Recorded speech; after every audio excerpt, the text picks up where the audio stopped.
Well, why don't we come to order? It's 6:30. I want to welcome everybody to the Select Board meeting. We're in partnership with you to make Dorchester as nice and great a town as we can. And so your participation is valued and welcome.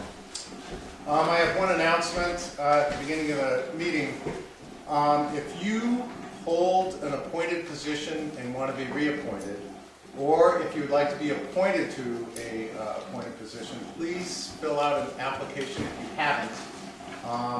The deadline for it is March 28th at 2 p.m. at the town office.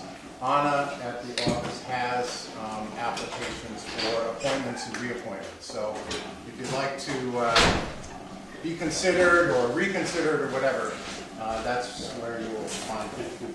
After that, the Select Board then will make appointments and reappointments.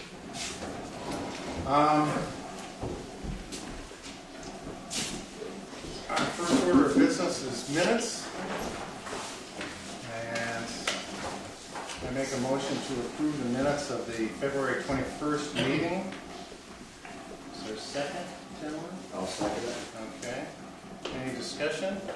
Yeah, there's, in the back, there's some stuff that isn't right that needs to be corrected. Okay. All right. Do you want to table this, or do you want to? Until the next one. Okay. All right. That sounds fine. Okay. Man, that coffee pot is really working. All right. Whoever's making the coffee, thank you. I appreciate it. You're welcome. All right. Carrot cake comes with it. Okay. I make a motion to approve the minutes of March 9th, 2017. Second. Okay. Is there any discussion? Not that I see. Okay. All in favor? Aye. Aye. Okay. Approved. All right. We have the manifest for March 23rd. I make a motion that we approve the manifest for March 23rd. Second. Okay. Do we have any discussion on this? Yes. Okay. Sure. I know that from Anna all the way down through to St. Faulkner, it isn't written on the side because it's in the QuickBooks payroll service. Right. But we were writing the amounts that they got, and it's not, and it's that they were getting in parentheses, but it's not there. Okay. Can we? Do you not want to approve the manifest until those are written there? Approve it with them being written in. Okay. Well, I don't know the amounts, and We have copies of all the checks out in the office. Okay. Okay. Just because we did have the amounts and we don't have it today, so. Right. Okay. It's time. So I'll get on to email that to you. Yep. Okay. Otherwise, we're good? Yep. Okay. All right. I move that we approve the manifest. Is there a second? I'll second it. Okay. Any further discussion? Okay. All in favor? Aye. Aye. All right. Gentlemen, will sign it.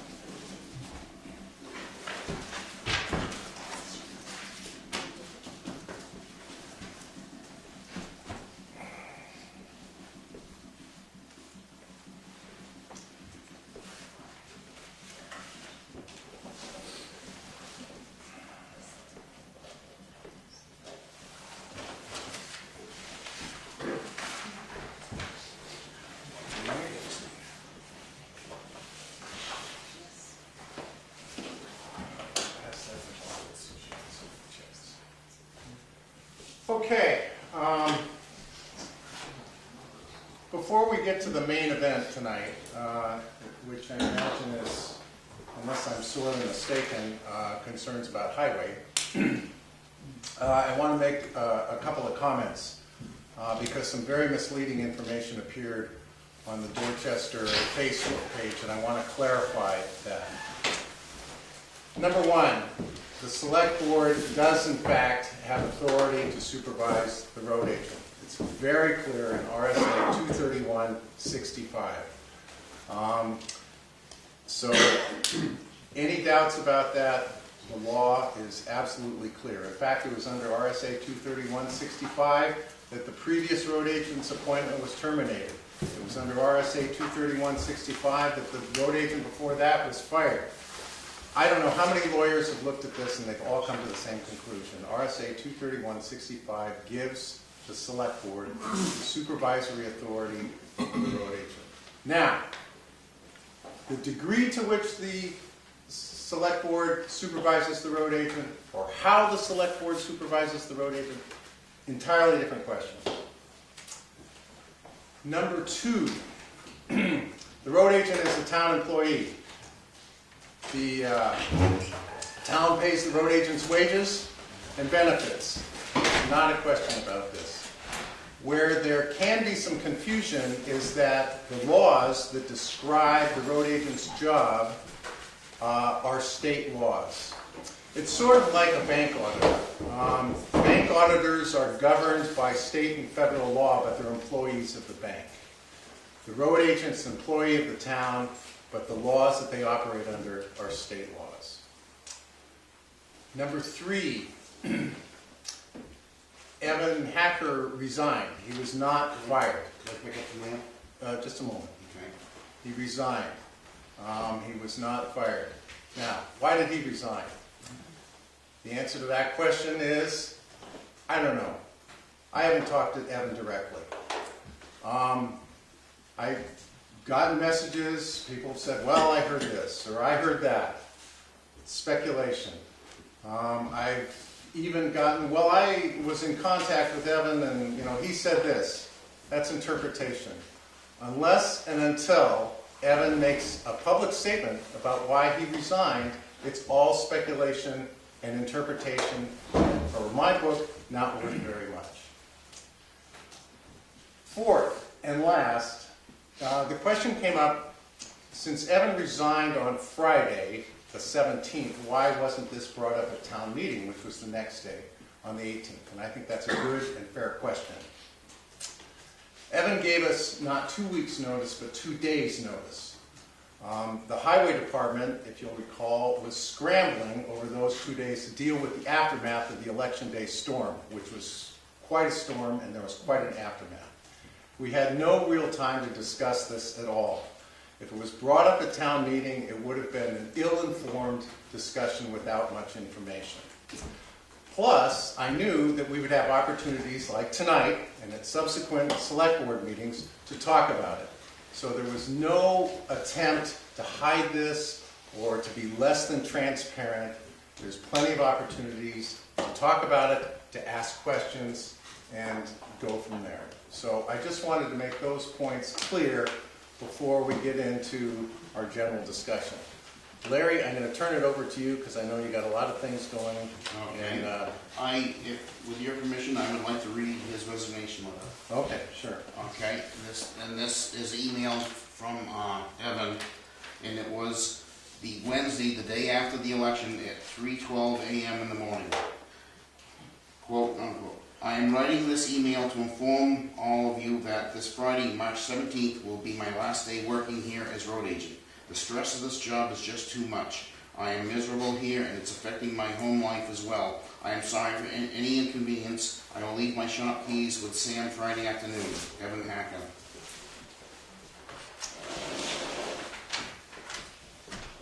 And there's some things to go on from there. There's some things that I would like to cover. First thing I would like to mention is that the 6-ton road ban is fully in place now with no exceptions until the season is over. It's just too late in the season and it gets too warm during the day for any exceptions for heavy trucks and equipment to go onto the roads. Okay, and then as I already stated, number 2, Evan Hacker resigned as road agent at 3:12 a.m. Wednesday morning, the 15th. This was the day after the election. Okay, number 3, Sam Faulkner. Stand up and say hi to everybody, Sam. How you doing? I'm Sam Faulkner. He is working as a full-time maintainer at this point. Larry Walker Sr. has come back part-time, 20 hours a week, and Paul Smith has come back part-time, 20 hours a week. work with Sam. And they are taking care of the plowing and sanding. They are also working with training Sam to teach him the ropes of the job. And as they go on each week, they are going to be writing a report on Sam, a progress report, evaluation of him to hand to me, so that we can evaluate him as we go along to find out more of his abilities and stuff. Now, I would like to say that when Sam was hired, I wasn't involved in with his employment. I found out at a selectmen's meeting, and I thought that I should have been involved in that. So I just want to make that clear right now. At this time, we are going to continue with the plowing and sanding through the rest of the season with the staff, these three people. Once the season ends, I'm going to have the staff clean all the equipment and conduct a thorough examination of all the equipment. I will have inspections of all the equipment so that we know exactly what each piece is and what we have to work with and what they need for work and whether they are worth putting the money into to go into another season. And with that being said, I would rather have that done and know what we have for equipment and what's workable and what's not workable before we go any further with whether to hire somebody else or come up with different scenarios. Because at this point, if we don't have the right equipment, there's no sense worrying about hurrying up and get another road agent, because you're kind of putting the cart before the horse. So at this point, if the board agrees with me, that would be my decision, is to make an assessment of all the equipment first before going any further, and take it step by step.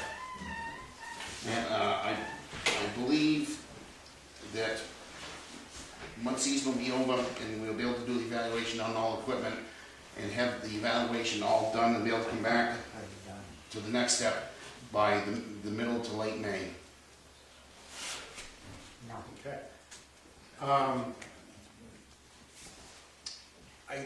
And also, I have news on the grader. It's not the worst case.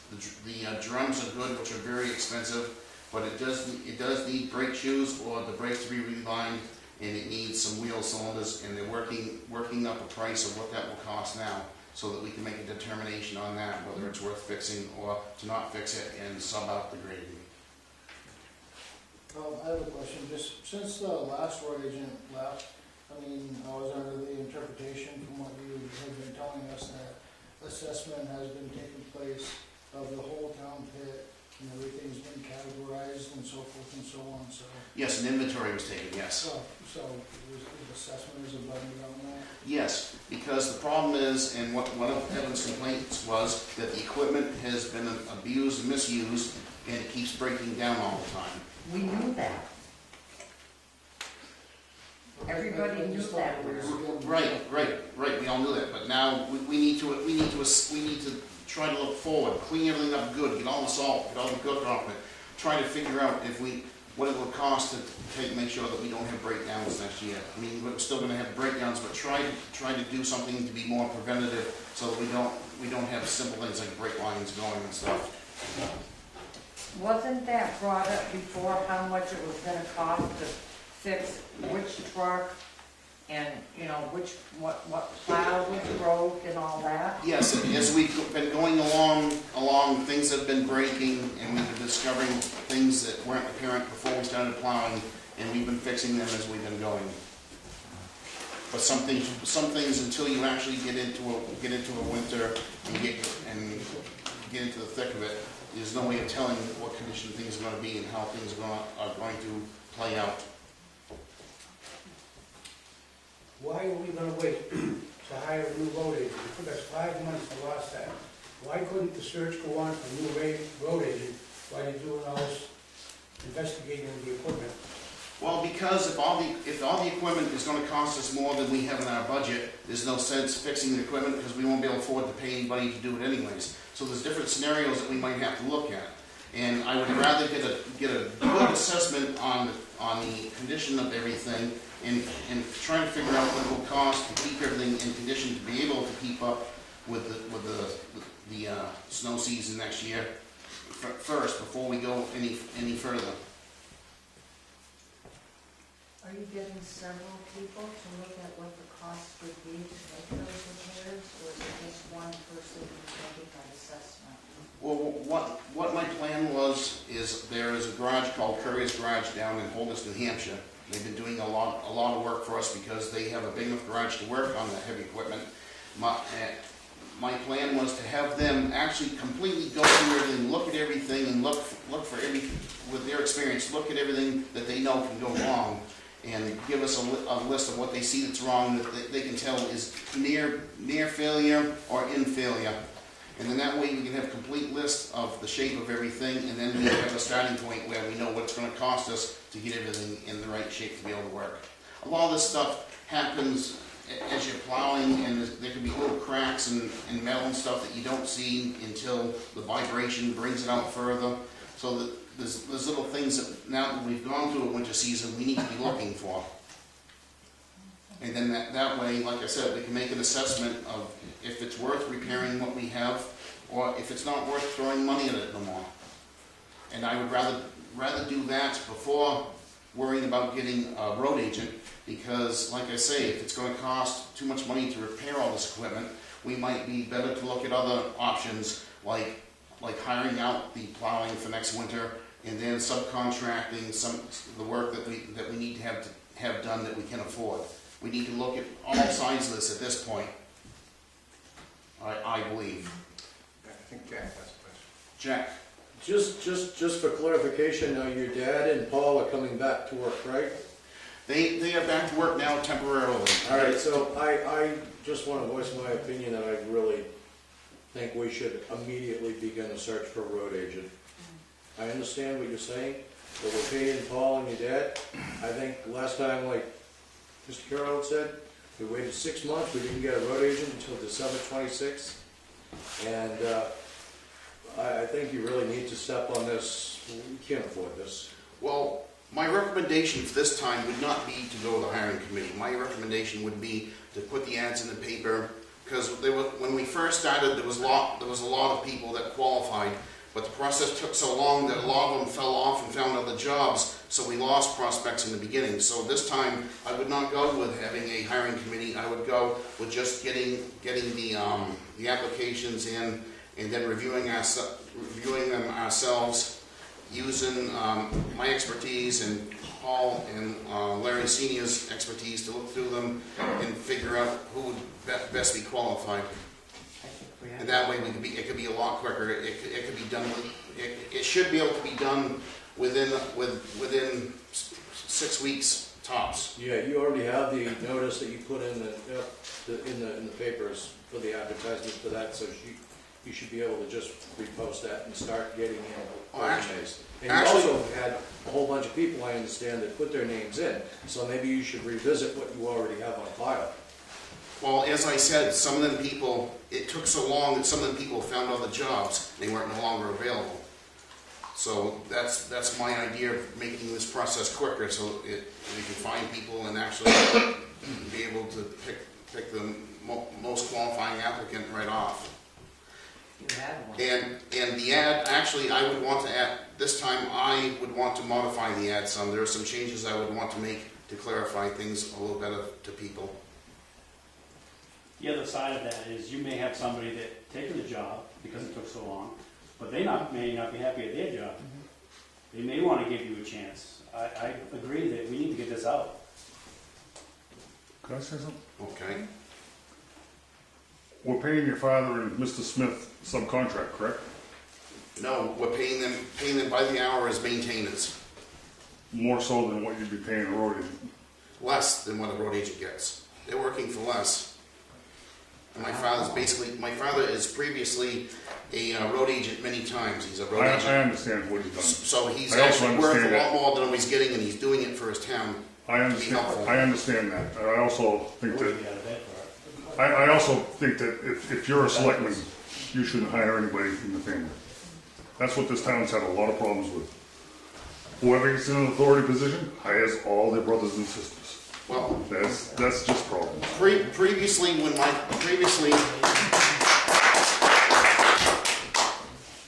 we're kind of in a this right now, number one. And previously, when my father worked for the town last summer, he was under his authority. That's all right. But Did you say I've said my point on that, but you can get rid of a road agent just as easy as you can get rid of the two of them. If the road agent's gonna come in and make things work,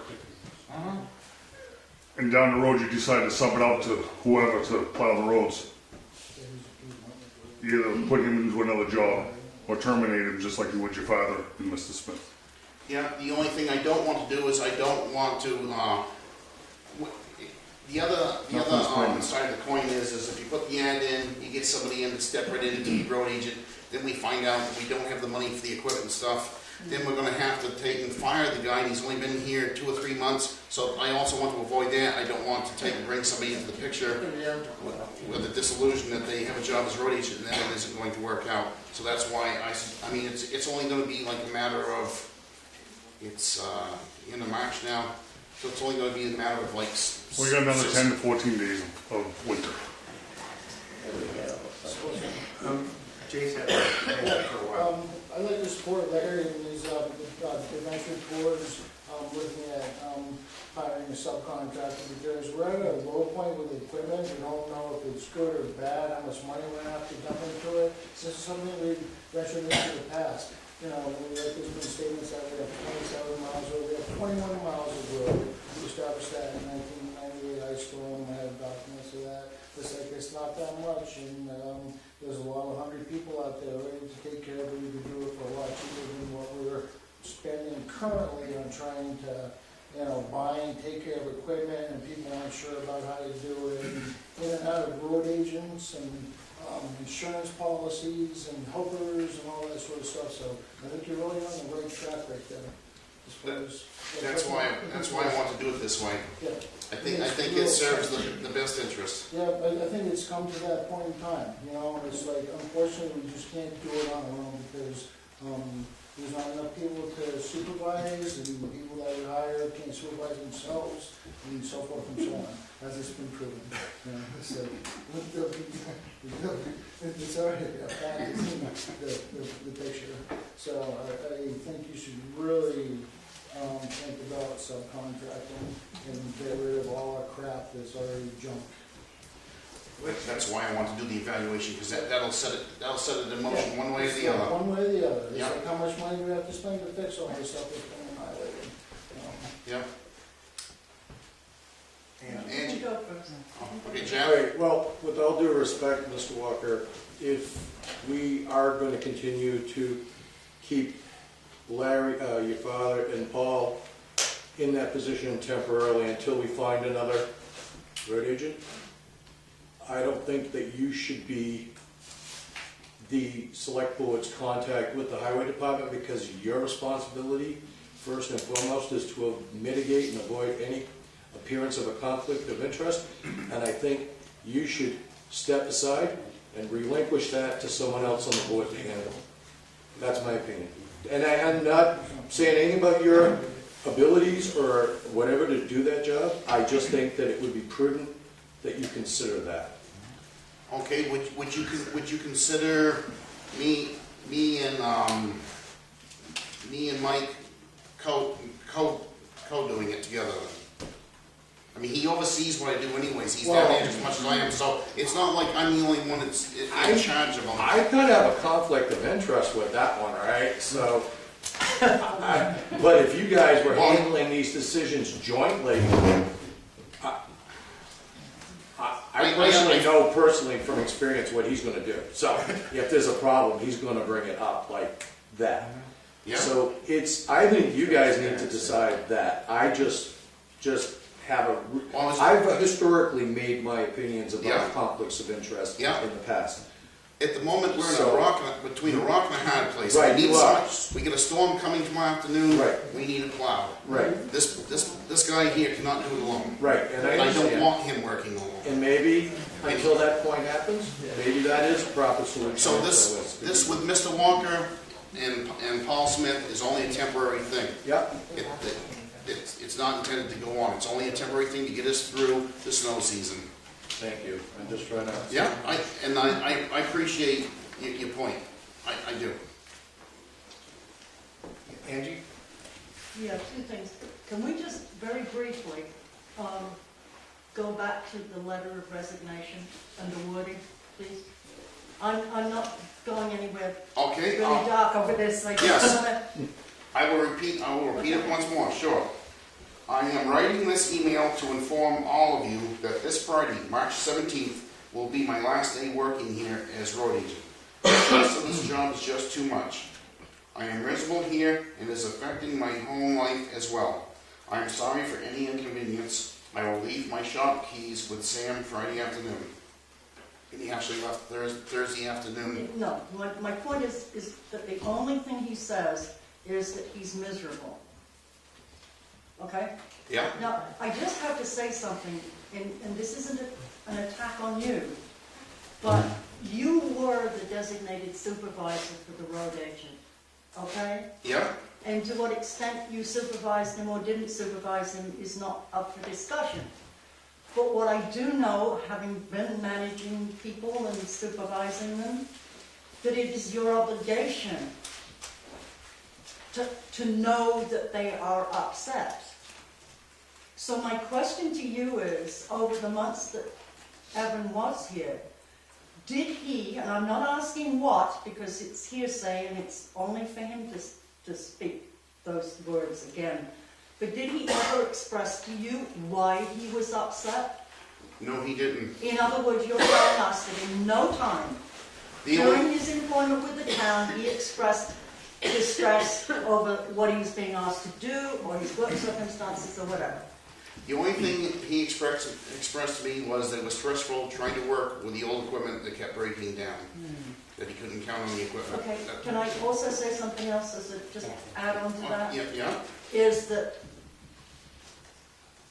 I understand that at this point, it appears that we're going to have to keep your father and Paul Smith in place, right? For Right. whatever duration. But A I short will duration. tell you that I do not think if your father started in any way, and I don't know this, but I'm just saying it's nepotism of the worst kind, if your father was involved in any way in supervising or criticizing or putting any pressure or even direction on Evan whilst he worked for us, that is entirely inappropriate, even if it was done through you. I don't care how good your father is as a road agent.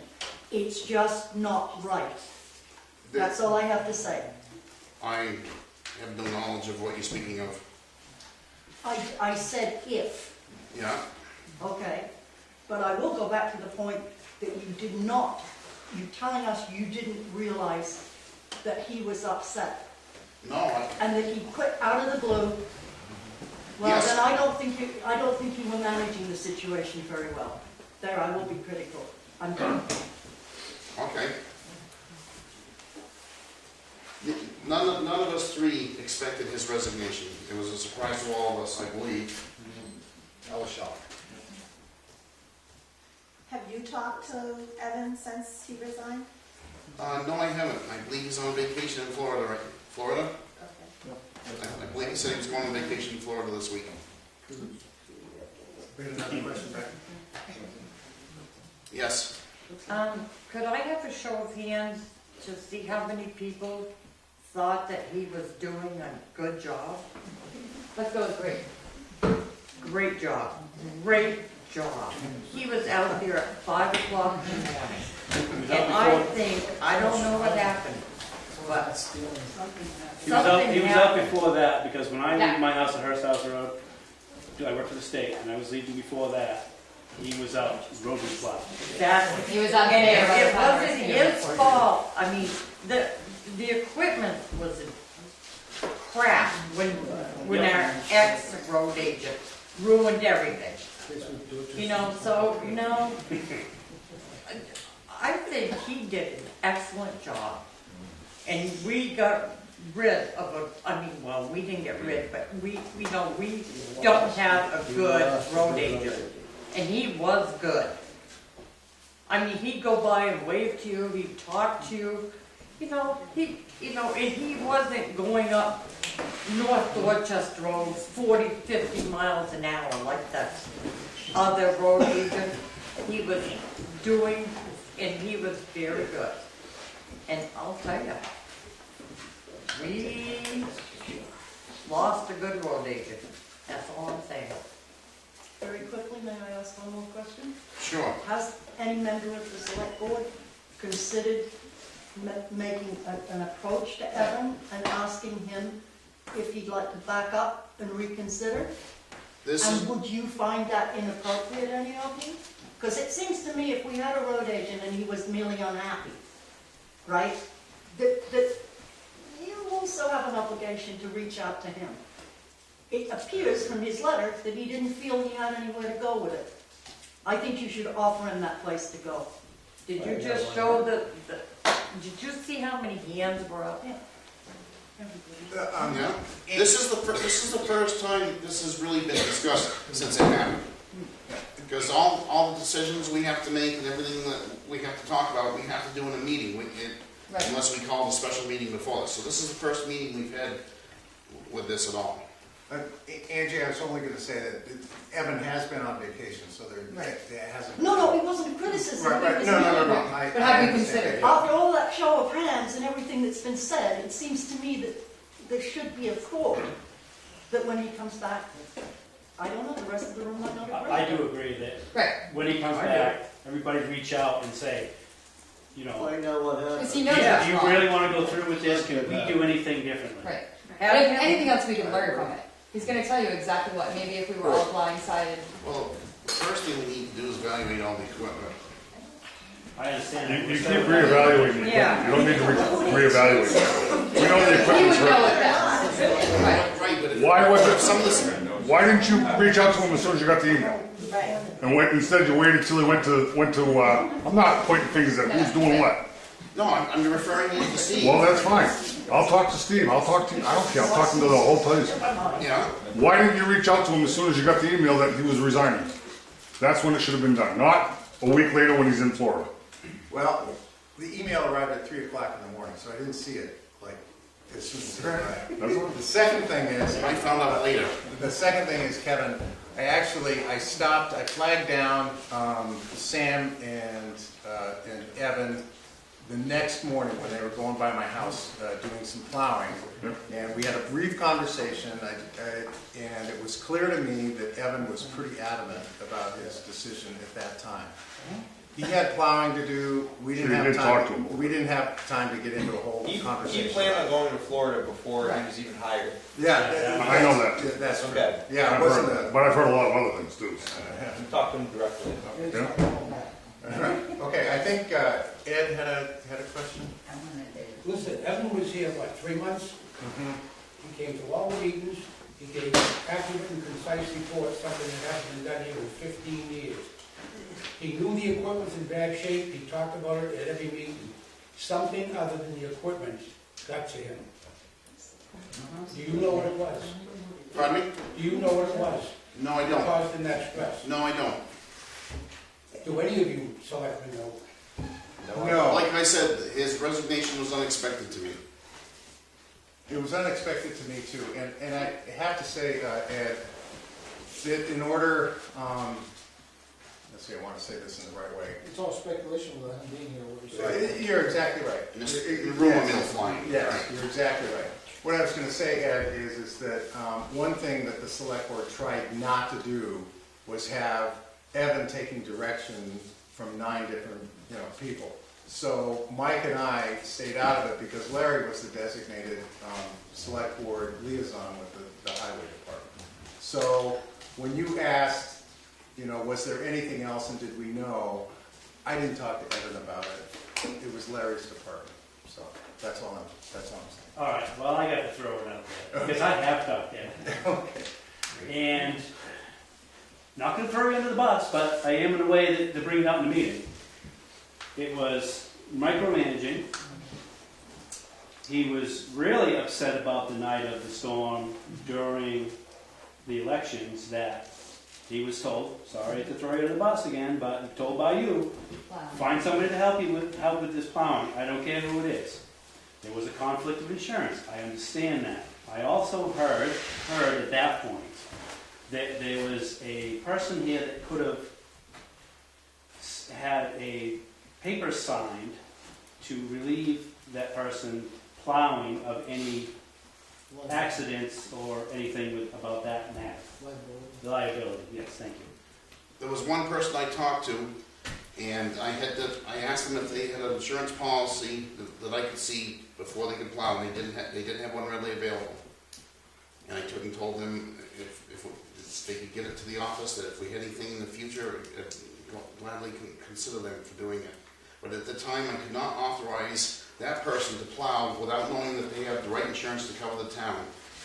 Because if anything happens, we're on the hook for it. Big money. Right, so I could not allow That's that. fine, I'm telling you It ain't what I like know. back in the old days when everybody would just grab their plow trucks and plow and help out. It's a different world nowadays, so you can't take chances like that anymore. But the long and short of it is that there's a result of it. So, however it works out, that's the deal. I wasn't there, I didn't see you with him. I know that's what he told me. As far as the micromanaging, there were things that I brought to his attention once in a while, but I wasn't there. I may probably stopped in once every 2 or 3 days, and if there was a problem, I would stop in and talk to him about it. Mm-hmm. Like I said, I wasn't there. But it wasn't a matter of micromanaging, I don't think, as much as just direction and straightening things out. Just a second, Greg. Eleanor, did you have a question? I just wanted to say that I've known Evan since he was a little kid, and he's, I know he's a really hard worker, and he's very honest, and he was so excited to get that job.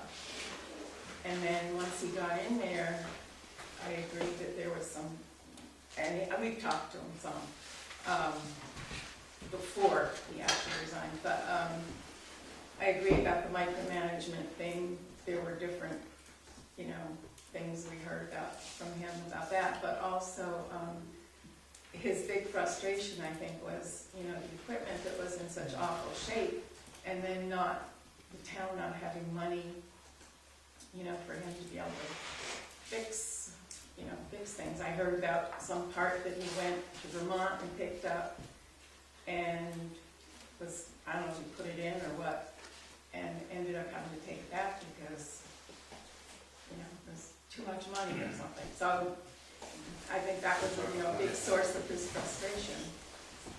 Actually, what it was is, whether it was a misunderstanding or not, we authorized him to get one chain for one of the sanders, and he said it was about to break, which is still sitting in the shop and hasn't been changed. And he went and picked up a second chain, which was not authorized, and we asked him to take that one back. And that was the one that he bought up in Berlin, Vermont, I believe. And he took him and his helper and took the chain back, and came back. And I did voice that I thought that maybe there was one of them could have taken the chain back, and the other could have been doing something else. Butch and then Greg. Yeah, how long's he on vacation for? I don't know. I mean, we're all sitting here speculating on why he got done. We all know the equipment was crap before he got hired. Oh, yeah. So I don't think can't he see expected that's to the be as bad as reason it why was, he though. got- I can't see that's the reason he got done. I don't either. I'd like to hear it from him. I think you should find him when he gets back and talk to him before he goes down to Carroll. Because he's already got a job lined up, and you're gonna lose him. Can I add something to this? Evan's gonna be gone for a week. He should be back this weekend. Then why don't we wait till he comes back and go over it with him and see what's going on? And then I'd love to decide get- before we all jump in the pond and drown. Also, I guess they knew about his pending vacation, but I didn't find out about it. I found out through the rumor mill like three weeks. I believe it was like 3 weeks ago. I found out about it. So who I didn't knew know about about the vacation? Pardon me? Who knew about the vacation? I did. And you didn't know? No, I didn't know about it. I wasn't told about it. I guess you don't Can I- contact each other? Can I say something here? Okay. Evan told me that he was going on vacation, he's already paid for it. I said, you need to get in touch with Larry prior to a decision being made. I have no issue with it. I don't want to lose $1,000 either. You know, so as long as it's been fine with Larry, I have no issue with it. And that was basically the same And you conversation. were too. Yeah, that was, he came to me very apologetically, actually, saying he had had this prepaid vacation. He understood it was not a great time of year, but he had done this, and he had, frankly, he said he had forgotten about it until a friend of his called him to remind him that they were going to Florida. Anyway, so I responded in basically the same way that Mike did. But why didn't one of you tell Larry? Well, I thought Evan was going to do it, so. Yeah. I don't think it's their job. Yeah, It's not just like, oh, just do that. That was also posted on his Facebook page for a couple of weeks that he was going on vacation on the 14th too. He had made numerous entries and discussions. So if anybody had friended Evan, they would have seen that he had actually posted some things about that as well. I don't think there is. Okay. This is an adult that we're speaking of. It is not the Board of Selectmen's job to track down his Facebook posts to see when he was going on vacation, guys. I agree. He's an adult. He should have stepped up and let whoever it was that he needed to know that he was going on this trip. It's not their job to do it. He knew the chain of command that he needed to use, and that was through Larry, and that's the way that it should have been done. Thank you. Ed, Yeah, with all this conversation going back and forth, I think everybody in this audience, most of us, would like the Board of Selectmen to do the best they could to get a hold of Evan Martin's back and ask him to reconsider. I don't think there's very many people in this room who are not pleased with his work. Why don't you have his vacation and cool off first? He didn't cool off, he went to Florida.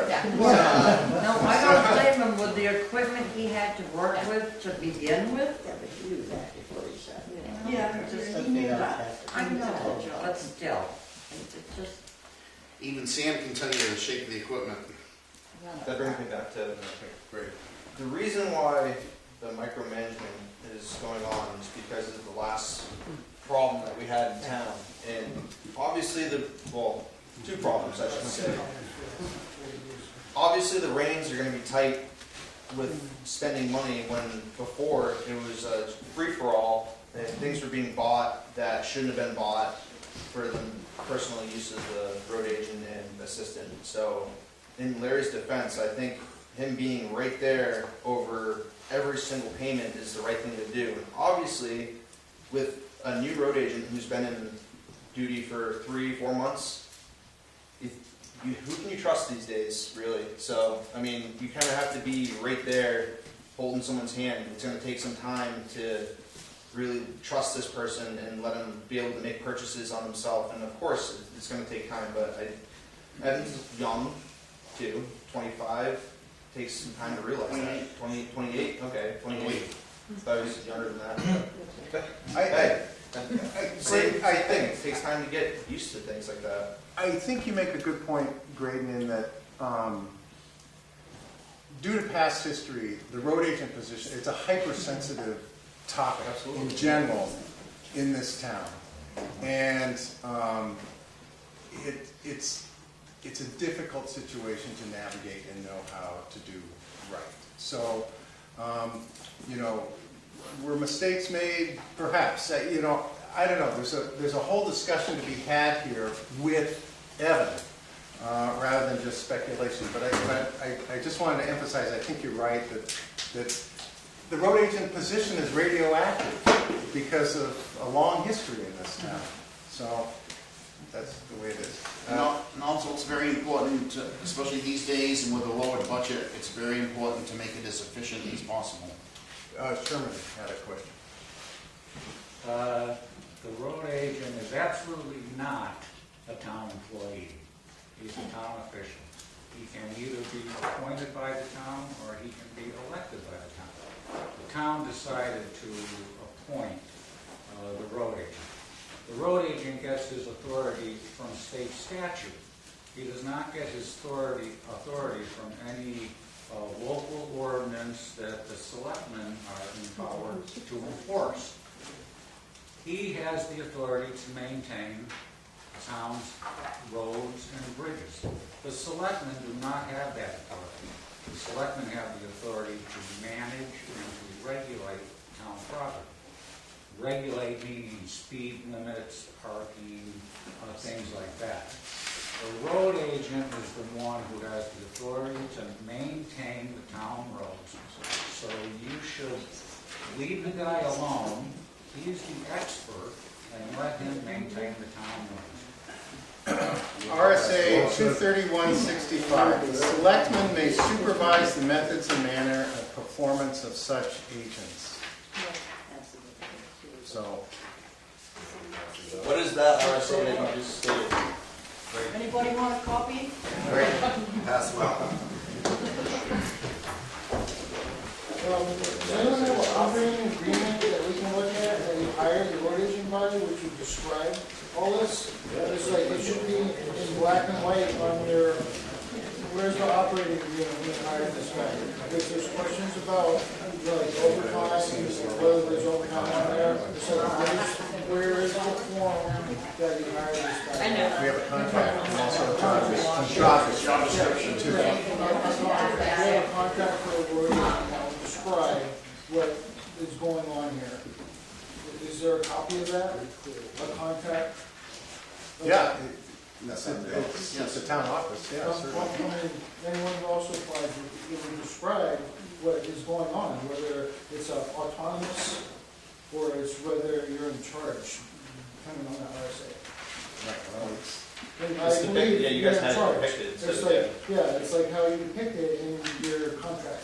all right. I wasn't looking to be his boss as much as I was just to be an advisor to help his efficiency is all I was trying to do. Well, as I far as- didn't give him orders, with the exception of telling him he had to take the chain back because it wasn't an authorized purchase. Well, it doesn't matter, it's how you describe his employment to this town in the contract. Whether it's autonomous, like these people are saying, which doesn't make sense whatsoever, because you have no control. That's what we tried to eliminate from the last road agent, because he obviously thought he was autonomous. Now you know why. So, hey, come on, let's get to the bare bones, where's the contract? The contract's at the town All right, office. well, we should get to that at some point in time. Okay. Because that's what's going to, that's how you hired the road agent, right? Yes, and also I want to say, I think it was very clear to Evan that he was working under the supervisory authority of the select. I would hope so. Yes, it was. It was abundantly, but it was stated on several occasions. So what's this coming from? What is this?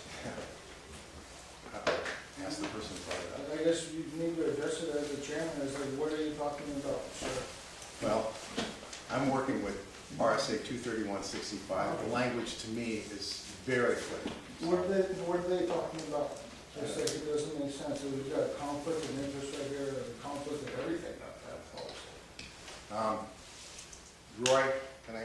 I have to agree with the statements, the generous statements about the select board approaching, as to what was really bothering him, is there any way to make our approach mount between them.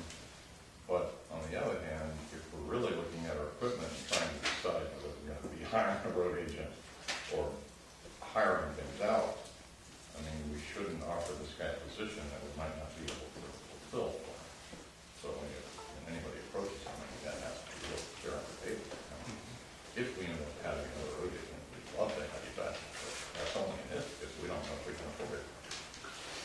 All right, that's why I stated that I thought we should make an assessment and evaluation of all the equipment and what it costs, put it in the right shape to make it through another winter. I believe that some of the stuff we can do, some of the road maintenance. Maybe not so much plowing, but there is a lot of stuff that can be done. can be culverts to be changed, brush cutting to be done, road maintenance, repairing potholes. Now, up on the river roads, them culverts, I think we would be better off to have a contractor do them, because the grade they're on in the area they're in, I believe it'd be better to have an excavator do them instead of a backhoe. I think it'd be an awful hard job trying to do them with a backhoe. The other side of that is sorry, that, okay, there's probably no money, but have we looked into renting a small excavator to do these? Because I do them every day at the state, in spring, summer, fall. Yeah. Every day. Go out with a small crew, and usually 1 or 2 of them a day and get them done. And I believe that still could happen, regardless of finding a road agent, finding what's wrong with the equipment. Yeah, there is stuff wrong with the equipment. We've all established that right from day one. Yeah. As for plowing, yeah, maybe you do want to sub that out. But there's still a lot of stuff to be done in town. That we Well, could. this is why I want to take the first step and evaluate everything, because then that kind of sets your path that you're going to go, that you can go, once we know what everything truly is. Eleanor? Do we know what the cost will be to have this evaluation done? Oh, the assessment of the equipment? Yeah, it's being done, right? I mean, I'm sorry, I misunderstood. Probably between $50 and $100 a vehicle. Because some of them are big trucks, and one of them is just a little truck. So I thought this was already done.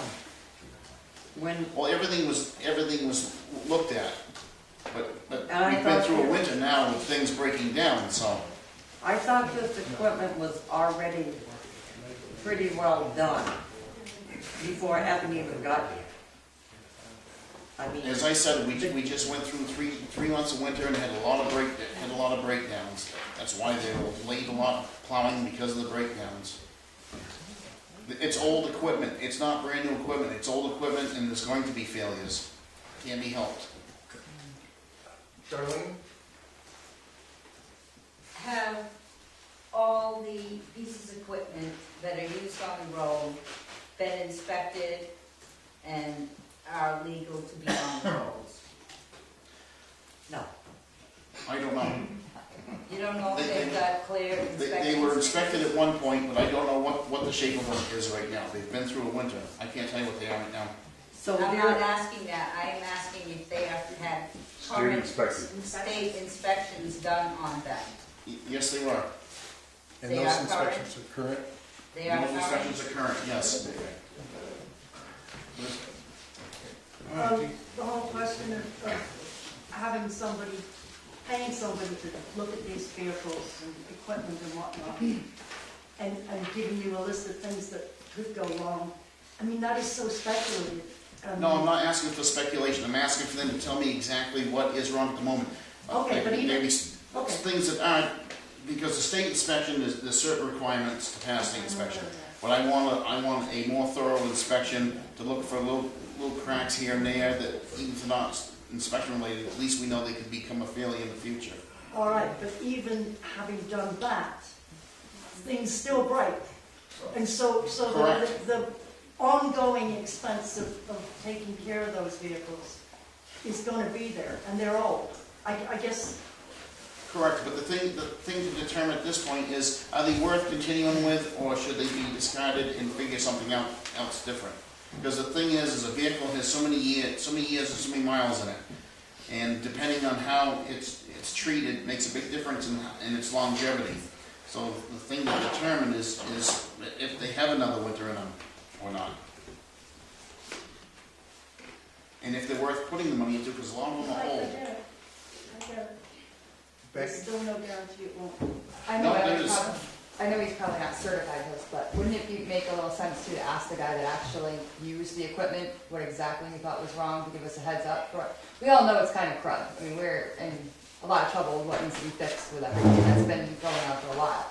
But it's one thing to see it, and it's another thing to try to use the tools. He could actually give us a good idea with, I mean, I can tell you we've been behind the plow truck a couple times, and Dave can point out 4 things that are wrong with it. So it might give us a good idea that alone for that, what the money is there, instead of, before we even pay someone for. Just to give a heads up. Well, they've been fixing, as the things have been breaking down, they've been going through and fixing them. But the way the storms have come, there hasn't been much time and much maintenance done in between. Equipment just breaks. Yeah. We deal with it every day. It's like we go out from the woods with perfectly fine equipment and don't even get any work done and go to turn around and there goes the transmission. Happens as quick as snap of the fingers. Can't help it. It happens. You have a list, you work with the state, you know that. It happens quickly and Hydraulic hose. yeah, You can blow a can't. hose like that. Yeah, but you have to be support, like, where, just hearsay, where from, around the community was that the road agent wasn't receiving, backup for buying stuff that he needed to facilitate his job. And it's simple, in a nutshell. You know, so say, take it for what you want. Okay, I haven't talked to Evan directly. That's the common consent, he wasn't getting what he needed to complete the job.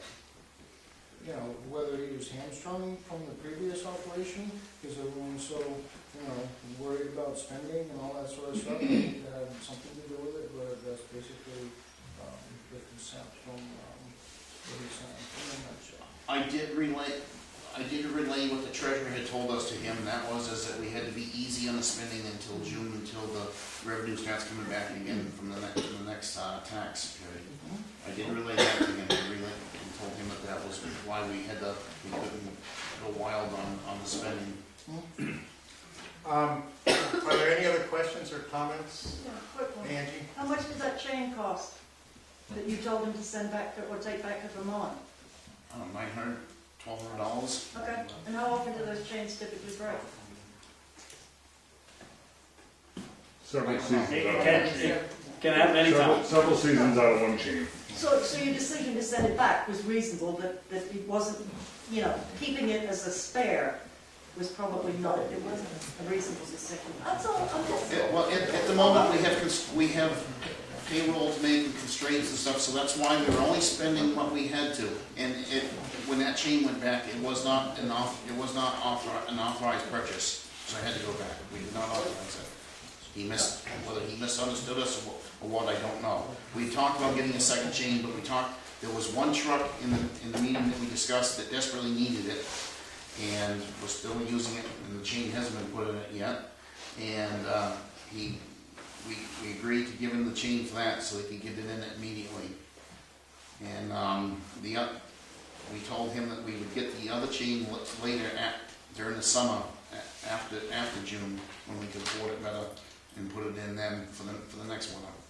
Yeah, but Am I correct? Yes. Okay. And Before we put this topic to bed, can we get by a show of hands, the people that are here, we're the ones that pay the bills, do we want our road agent back, and we want you people to facilitate that?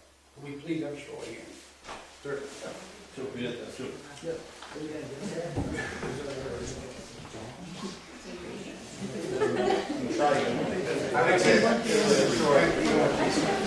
Yes, Dave. Moving forward, I think a lot of steps got missed, which is why we lost that. It's such a great, I feel he's a great road agent. He could listen and have an attitude, go along great with everyone in the town, exactly what he was supposed to do. The town, somebody should have gone through all that equipment before we even hired a road agent, because that equipment has been not taken care of, and that equipment is garbage. I see one of the trucks, that battery box is about ready to fall out of. The sander jack shafts are wobbling. The sanders have been pounded on with a payloader. This is the stuff that just happens in the use of the season. Someone hot-wired the freaking grader, smoked out the wiring harness and stuff. This stuff should have been inspected before the road agent was hired. So now you just ruined this kid. So now, I honestly think you should call him up when he gets back, sit down and talk with him, apologize on how shitty the equipment was given to this poor guy, and if you cannot get him back, at least make it a learning from it on what went wrong on the whole thing. And I understand taking a look at the equipment now, but I understand about looking at the equipment now, it should have been looked at before. He was told Before, about because if I ever went to my dealership to work, to make my dealership money, and they had crap tools, guess what? My toolbox is in the back of a wrecker and I'm out of there. Because you know what? If I make my job nightmarish, I can't make out a good product. and his product is taking care of this road and everything. So you give the guy crap equipment, it should have been taken a look at first. We all knew it was trashed. So we shouldn't have even gone into hiring the poor guy. We should have evaluated the equipment first, subcontracted it out until we could get the town back on its feet to actually hire a good road agent. Unfortunately, I feel bad for Evan. Because I don't feel, I haven't heard any negative thing through the whole town about this whole thing. I feel bad for the kid because he came up, I talked to him. I'm like, he was like, boy, he even told me, boy, I'm nervous this winter. I hope I do a good job. I said, you know what? I'm going to cut you tons of slack. I said, because you're walking into a gigantic shit show with shit equipment. He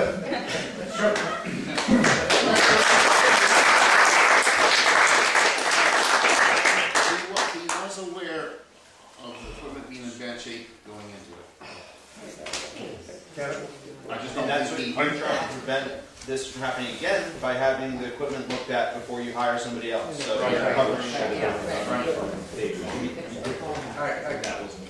Kevin? The town's got 3 dump trucks for one guy, 1.5 guys.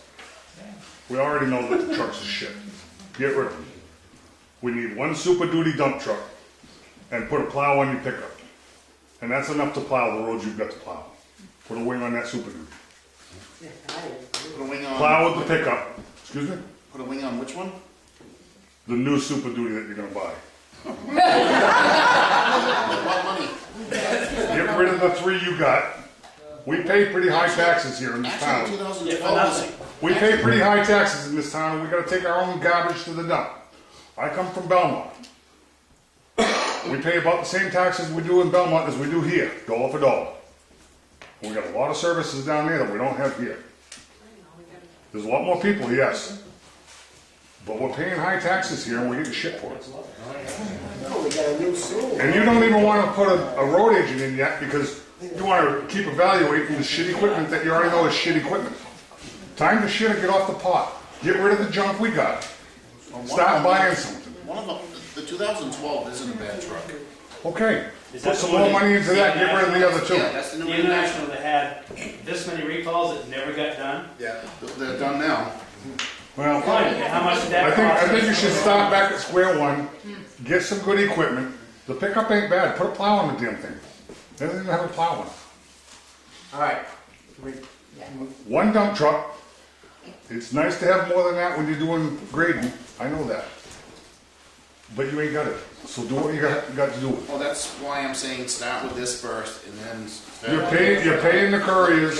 You're paying the couriers to do an estimate that should be free. If they're doing the work, they should do free estimates. The grader you probably ought to put on Craigslist and get another one off Craigslist. All right, Georgiana. I just, being in town, I've lived in town for like 40 odd years, and I don't know who's been here longer, but is there, for many, many years, there was only 1 truck with one road agent who hired somebody if and when they needed to. And are we still doing the same amount of roads? 1.5 Yes, yards. the hole came in here. So why do we have to have 3 trucks when we only used to have 1? So why do we have to have so many different vehicles? Did we used to have that many? This is part of looking at it after we figure out what we have and what we need to do. Because I know a lot of those roads were dirt back then that are blacktop now. Actually, in my opinion, the dirt roads are better. I think we've kind of covered the territory there. The feelings of, I appreciate all the comments and the questions. I really do. I think, Larry, this has probably been highly informative for you too. And it's obvious that people in town felt very good about Evan as road agent, and I appreciate the support that you're showing for him tonight. The select board obviously has some conversations to have. What I'd like to do at this point, since I think now we're getting to the point where we're just sort of repeating ourselves, is can we take a break for a few minutes before we get into the rest of the meeting? If you came here and you just were interested in road issues, this is a good time to take a break and going home. All right. Okay. Thanks. Let's give us like 5-10 minutes. Yeah.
we're gonna get hold of him tonight. I better go text him right now.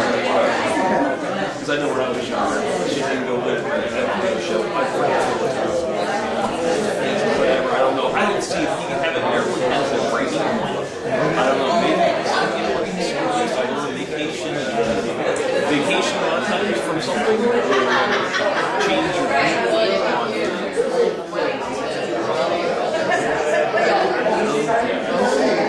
So he's down there hunting feral pigs. I asked him if he told me it was a hunting trip to New York. I said, well, what are you hunting, gators? He said, no, pigs. All right. Well, I know I went to school Monday, Tuesday, for hybrid. Yeah, right. I went to school 2 days. It was pricey to pay too much for a hybrid and electric hybrid. And today I had a warranty transmission, which I hate doing. But you know what? It's really right on that hybrid. Yeah, believe that. Hybrid. Battery pack, when classes, everything. Touch this wire, you die. Touch this wire, you die. You touch that wire, you die. I'm like, oh, great. Why am I working? You have to wear lens gloves. I only wire.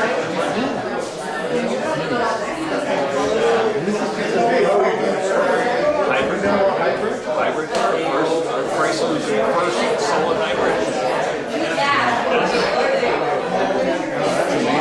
Don't worry.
However, we have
same, yeah, well, we live on kind of the same road.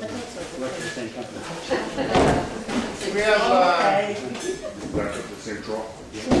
we have just a couple more things on the public portion of the meeting. We're going to go into a non-public at the end regarding a personnel matter. But, so, we'll get underway.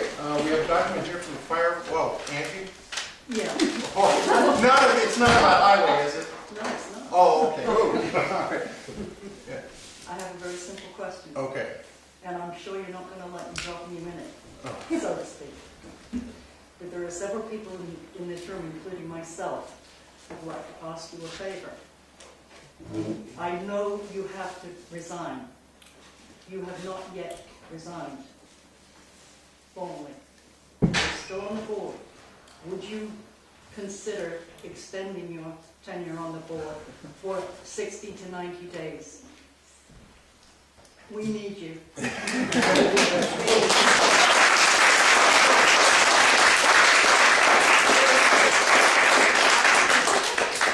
Steve, you got a choice. Either I bury you dry. Angie, that's very generous. Let me answer it this way. Yes, I'll consider, okay? That's not a yes, I'll do it, or a no, I won't do it, but I'll consider it. Thank you, and the applause was very kind. That means a lot to me. Thank you. You're welcome. We have a document here to sign. This is from the fire warden. Yep, we had training on the 21st, we had 2 deputy wardens and a warden down at 1 and 3 hours each. Okay. These would be signed and sent, and that's simple. We will get it signed, okay, we will get it signed tonight. Yeah. I will have it in the mail tomorrow. Unfortunately, the treasurer isn't around, so we can't sign this. Sideways, it's. We have a new treasurer. No, Eleanor is. Eleanor Miles. Yeah, it's a good signature.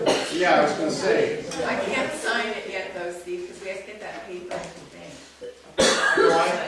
No, this isn't a check or anything. Oh, okay. It's just a document. I have to do a treatment on finance.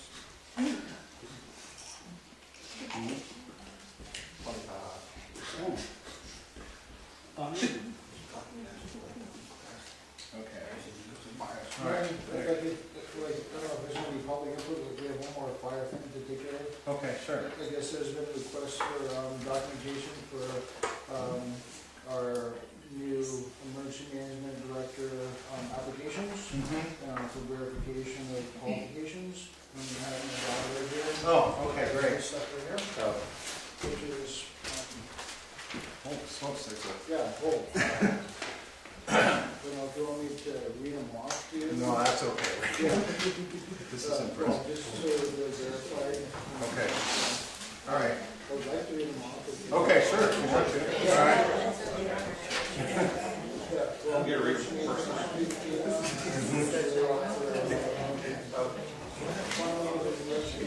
can sign it. Initial action plan.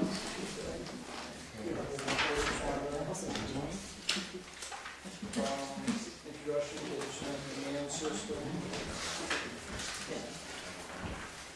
National Incident Management System. Fire standards and training. Others materials. Standards of first aid, firefighter cancer awareness, privileges for wildland firefighters.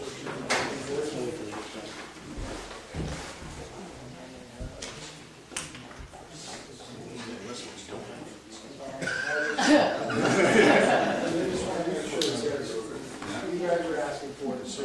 Okay. Yeah, so. That's what the press was, is for the Right. addition of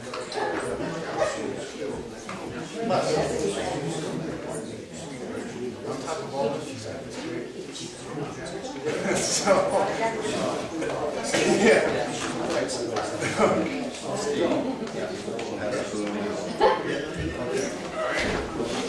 Thank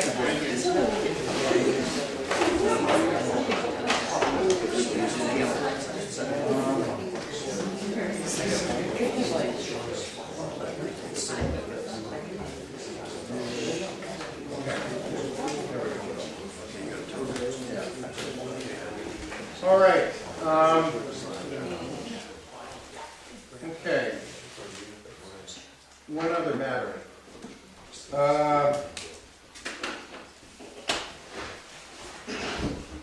Something that's been unresolved for a while is the matter of the church, the town hall, and the well.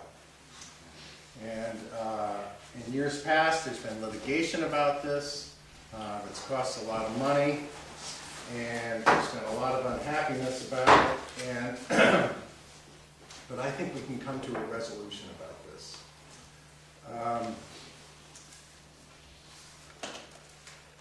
A 1955 deed describes the land that the church is on in pretty good detail. 100 feet here, 66 feet there. In the 1960s, and this is just a bit of context, in the 1960s, what we call the town hall was basically the Grange Town Hall. The Grange used this building extensively. The only time the town used it was for town meeting. So it was really a Grange building.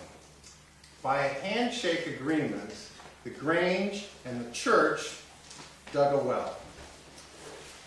Now, was the well on church property or was it on town property?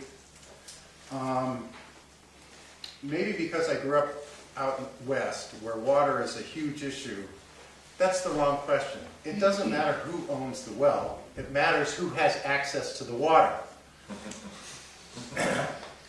By handshake agreement, the well was dug and the town hall got access to the water.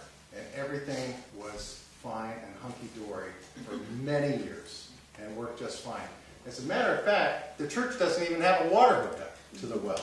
The only hookup from the well goes to the town hall. Why there was litigation about this is a story that I know only the barest outlines of, and I don't want to know any more about that. It's pretty sweet. Last December, I met with two of the church trustees, Pat Franz and Grace Fraser, and we talked about how we might be able to resolve this issue. And we hashed out an agreement that is this. If the town agrees that the well is on church property, the church will grant to the town hall rights to the water in perpetuity. This seems to me to be a perfectly reasonable solution, and it respects the history of what had gone on between the church and the building, the people years, decades ago that were involved in this. They could do a handshake agreement in the 1960s. I think the least that we can do is make an agreement here tonight. Just dig up Jack Hadley, ask him. Is he right back here? All right. Is it holy water? Yeah. That's a good question. Is this blessed, this water? Bush probably dug the well. I make a motion that we contact the town attorney to draft the legal instruments to make this happen, so that the agreement, the town agrees that the well is on church property, but the church grants rights to the water in perpetuity. And we all live happily ever after. Amen. Any further discussion? Does that still leave the church the right to use it? All in favor? Aye. Thank you. You never know. Pat, Grace, it was a pleasure doing business with you. Thank you for talking to us. Talking to us, that's all it took. I'm glad that we were finally able to do this. Remember that the water is non-potable, though. So you can only use it in the sink and to flush the gun. But someday maybe we'll dig an artesian well and we can start this argument all over again. But for now it's done. All right, do we have any? Can I have a? Yes.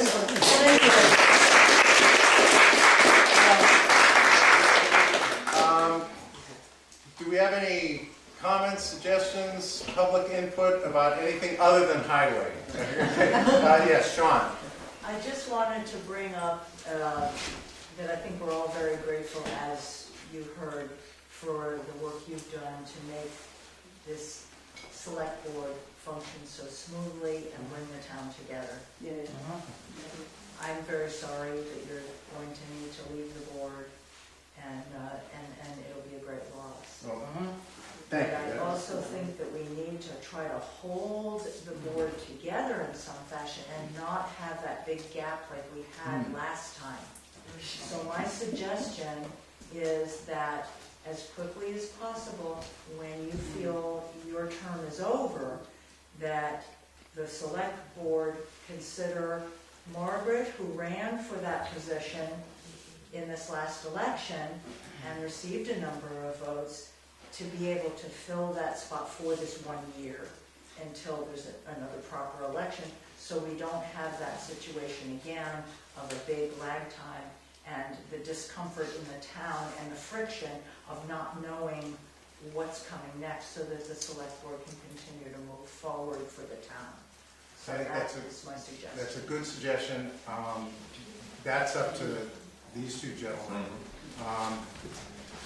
Thank you for the kind words also. I want to mention one thing. I did check into this to see if the select board could call for a special election for a selectman. There is a provision in state law that allows that to happen. However, that provision has to be adopted by a town at a town meeting, and Dorchester hasn't adopted that provision. So, no, we can't hold a special election for a selectman. I thought that that would be all right, Jay. Just one quick question. That's what residents, is the senior selectman, the chairman now when you leave, or how does that work out? Well, Like who makes like the head decision? Okay. Larry is vice chairman right now. He will become acting chairman. Right. And then we have an acting vice chairman. I didn't realize that. That's how. And then when a third select person is added to the board, then they decide among themselves who's going to be permanent chairman. Yeah, Sean? Yeah, I just want to reinforce that when that time comes for you to step aside, that the board consider actively replacing your, although you're irreplaceable, fixing your, replacing your spot so that it will be fused like as very quickly as possible, perhaps by the next select board meeting. There are qualified people, and I guess I would support the town's vote on this last consideration, the last select board, and to ask Margaret if she'd be willing to do that as quickly as possible. Again, the time is, I think, of the essence to keep the town moving forward. We have a way of becoming fractured. We do have a way. Yes, John? I'll just be very brief. We've all got the town report. I commend these guys for trying to get it done with getting a lot of stuff, got it awful late, or it came in very tardy. But our EMD position in town, as it currently exists, put out a very irresponsible and embarrassing and inappropriate report. It was irresponsible and that it was full of inaccuracies, and it was an embarrassment because it's there for perpetuity. It's there forever. And it's inappropriate because it was in the wrong forum. If you got it full of gripes, it should have been handled in someplace else other than in a yearly report. It was really an embarrassment to this community, right? I didn't get the abbreviation. What is the report? I'm sorry, what? The emergency management, the EMD. Oh. It was embarrassing. It was more like a gripe session than it was a report. And that should have been handled in another venue than here are just people instead of complaining. And that was wrong. And so that was all I have to say. 3 words: irresponsible, embarrassment, and inappropriate. I'd like to comment on that. That note from the EMD was peer insubordination to the selectman, and the way the protocol works on EMD is like the selectman, the chairman of the selectman is in charge of the EMD.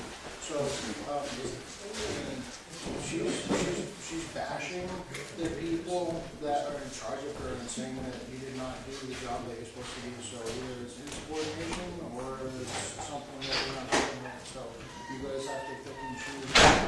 But I would not like to have someone like that protecting my town, plain and simple, because she has many gripes, and if she can't be trusted with the keys to the town selectman's office, she should not be trusted with everyone's life in town here, plain and simple.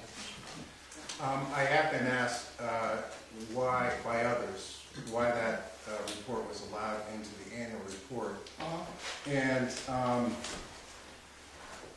my response is, I have great faith and trust in the residents of Dorchester that they can read it and make a judge for themselves what the content is all about. Right there. Okay, well, I appreciate it. So, so that's why it was in there. John, thank you for making your voice known about the report as well. Any other comments? Well, I want to say then that if this is my last select board meeting or not, it's been a real privilege to serve all of you. And I want to thank you for the opportunity to work together with you to make this town as best as we can make it. So thank you. It really meant a lot.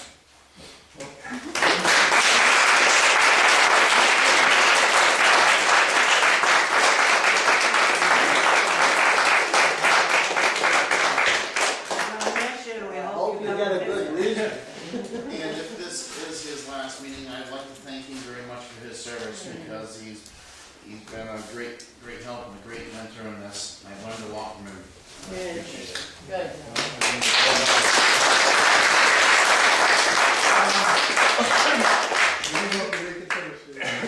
If you need some blood pressure meds, I got some. Yeah, Mike. One thing to say about highway. Okay. Okay, at the highway now, we have a new alarm system and security system, so everything will be safe. Not necessarily good repair, but it will be safe. It'll be safe. Okay. We need to go into a non-public session, so we're going to regular time meetings. And thank you all for coming.